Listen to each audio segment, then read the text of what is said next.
subscribe and press the bell icon. Search science class. Hello students, welcome to sir science class. पिछली class में हमने बात कर लिए थे एसिड में टाइप्स ऑफ एसिड्स के बारे में। टाइप्स ऑफ एसिड में हमने पढ़ लिया था, जैसे कॉन्सेंट्रेटेड एसिड क्या होता है, डाइल्यूट एसिड क्या होता है, उसके बाद स्ट्रॉन्ग एसिड क्या होता है, वीक एसिड क्या होता है, आपको मैं बता चुका था। स्ट्रॉन्ग एसिड जैसे ऐसा एसिड जिसमें H+ साइन जो ज़्यादा देता है वो स्ट्रॉन्ग एसिड कहलाता है। वो एसिड जो H+ साइन कम देता है वो वीक एसिड कहलाता है। आज हम लोग पढ़ने वाले हैं कि एसिड के एक और टाइप्स होते हैं। देखो मैंने बताया था दो दो करके 3 तरह के टाइप्स पढ़ने हैं एसिड में। जैसे पहले मैंने बताया था कॉन्सेंट्रेटेड डाइल्यूट एसिड, फिर मैंने बताया स्ट्रॉन्ग एसिड और वीक एसिड। आज हम लोग पढ़ेंगे सिंथेटिक और natural acid, synthetic acid and natural acid. ठीक है, तो सबसे पहले हम बात करेंगे सिंथेटिक एसिड के बारे में। सिंथेटिक एसिड के बारे में, सिंथेटिक एसिड ये क्या होता है सिंथेटिक एसिड? ठीक है, सिंथेटिक एसिड ऐसे एसिड को कहते हैं जो लैबोरेटरी में तैयार किया जाता है। The acid which is made in laboratory, which is made in laboratory. For example क्या है सिंथेटिक एसिड का? जैसे HCl है, HNO3 है, H2SO4 है, एट्सेट्रा। ठीक है, ये सब क्या है? ये सिंथेटिक एसिड है जो जनरली लैब में तैयार किया जाता है। ठीक है, इसको हम लोग सिंथेटिक एसिड के नाम से जानते हैं। ठीक है, उसके बाद हम लोग जनरली बात करेंगे नेचुरल एसिड की। क्या बात करेंगे हम लोग? Natural acid, natural acid. ठीक है, ऐसे acids, the acids which are found from nature is called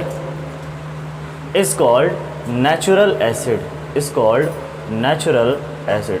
जो नेचर से मिलता है हमें वो क्या कहलाता है? Natural acid. जैसे citric acid, oxalic acid, lactic acid. ठीक है, तो आज हम लोग नेचुरल एसिड की एक लिस्ट तैयार करेंगे, जिस लिस्ट में हमें पता चलेगा कि कौन से एसिड का सोर्स कौन है, यानी कि एसिड के सोर्सेज के बारे में आज पढ़ेंगे हम लोग। ठीक है, जिससे यहाँ से क्वेश्चंस बहुत ज़्यादा आते हैं, सोर्सेज के बारे में पूछे जाते हैं पेपर में। ठीक है, तो सोर्सेज के बारे में देखते हैं हम लोग, नेचुरल एसिड के क्या क्या सोर्सेज हैं। ठीक है, क्या पढ़ रहे हैं हम लोग? Sources of natural acid, sources of natural acid के सोर्सेज क्या हैं? जैसे फॉर एग्जांपल यहाँ पर मैं लिखूंगा एसिड के बारे में और यहाँ पर लिखूंगा मैं सोर्सेज के बारे में। यहाँ पर मैं लिखूंगा सोर्सेज के बारे में। ठीक है, तो एसिड्स के पहला फॉर एग्जांपल मैं अगर सिट्रिक एसिड की बात करूँ, सिट्रिक एसिड, तो सिट्रिक एसिड का सोर्स क्या है हमारे पास? लेमन है। क्या है? लेमन है। ठीक है, सिट्रिक एसिड का सोर्स क्या है? लेमन है। इस तरह से अगर मैं लैक्टिक एसिड की बात करूं, तो इसका है क्या? कर्ड। क्या है? कर्ड है। ठीक है, इस तरह से मैं ऑक्जेलिक एसिड की बात करूं, तो क्या है हमारे पास? टोमेटो। टोमेटो में क्या होता है? ऑक्जेलिक एसिड होता है। ठीक है, उसके बाद अगर मैं यहाँ पर फॉर्मिक एसिड की बात करूँ, फॉर्मिक एसिड, तो ये फॉर्मिक एसिड किसके अंदर होता है? आंट स्टिंग के अंदर होता है। आंट स्टिंग या फिर नेटल लीफ के अंदर होता है, ठीक है, ये फॉर्मिक एसिड हो गया हमारे पास। उसके बाद है टार्टरिक एसिड। इस एसिड के अंदर क्या है दोस्त? टार्टरिक एसिड, इसमें आएगा टेमेरिंड के अंदर, यानी इमली के अंदर ये एसिड होता है, टेमेरिंड। ठीक है, टेमेरिंड के अंदर ये एसिड होता है। उसके बाद एक और है हमारे पास एसिटिक एसिड। क्या है? Acetic acid. एसिटिक एसिड किस में पाया जाता है? एसिटिक एसिड पाया जाता है हमारे पास विनेगर में। किस में पाया जाता है? विनेगर, सिरका बोलते हैं हम लोग इसको।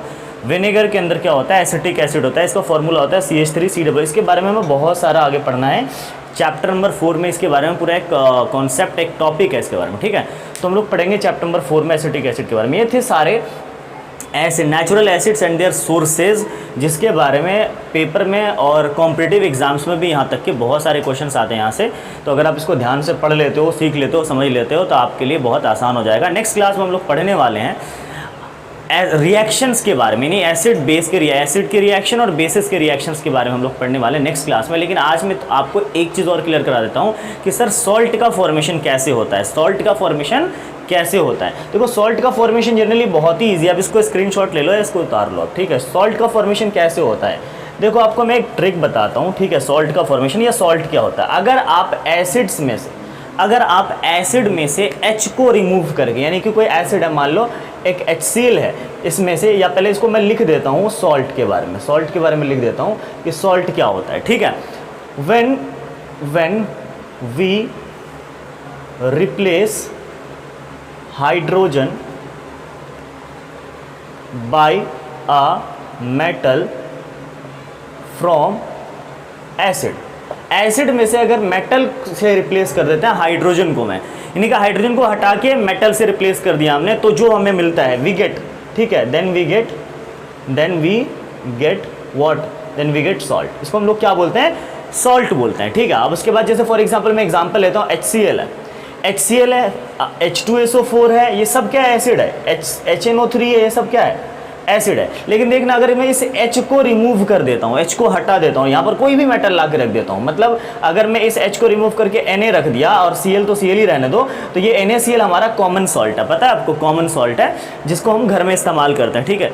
तो इस तरह से जनरली सॉल्ट का फॉर्मेशन होता है। ये क्या, ये था हमारा क्या, ये एसिड था, ये क्या था, एसिड था, और ये क्या बन गया हमारे पास, ये क्या बन गया, सॉल्ट बन गया, ठीक है। इस तरह से H2SO4 में से अगर मैं H को हटा देता हूँ, मान लो K रख दिया मैंने, तो क्या हो जाएगा K2SO4, और ये K2SO4 क्या है दोस्त, ये क्या है, ये हमारा क्या है, सॉल्ट है। K2SO4 क्या है, सॉल्ट है। इस तरह से HNO3 में से H को हमने हटाया और हमने रख दिया, मान लो हमने Ca रख दिया, क्या रख दिया, Ca, तो CaNO3 का होल ट्वाइस हो जाएगा, क्योंकि Ca की वैलेंसी 2 होती है, यहाँ चली जाएगी, NO3 की वैलेंसी, नाइट्रेट की वैलेंसी 1 होती है, जो कैल्शियम को मिल जाएगा। अब ये क्या हमारा कैल्शियम नाइट्रेट, ये पोटेशियम सल्फेट जो कि एक सॉल्ट था, सोडियम क्लोराइड सॉल्ट था, पोटेशियम सल्फेट सॉल्ट था, कैल्शियम नाइट्रेट भी क्या है, सॉल्ट। तो इस तरह से हम लोग सॉल्ट का फॉर्मेशन करते हैं, ठीक है। अगर ये वीडियो आपको समझ में आया हो, पसंद आया हो, तो लाइक शेयर कमेंट करना ना भूलें, और अगर आप नए हो तो जल्दी से सब्सक्राइब कर लो, बेल आइकन प्रेस कर लो, ताकि हर वीडियो आपको जल्द से जल्द पहुंचता रहे, सबसे पहले आपके पास पहुंच जाए। और अगर आपके कोई फ्रेंड्स हैं, कोई आपके भाई हैं जो इस क्लास में हो, 9th 10th 11th क्लास में, तो भी सजेस्ट कर सकते हो, ताकि उनका भला करो, आपका ही भला होगा, ठीक है। लॉकडाउन में सबकी पढ़ाई हो जाएगी, ठीक है। तो thank you so much, thanks for watching my video, thanks a lot.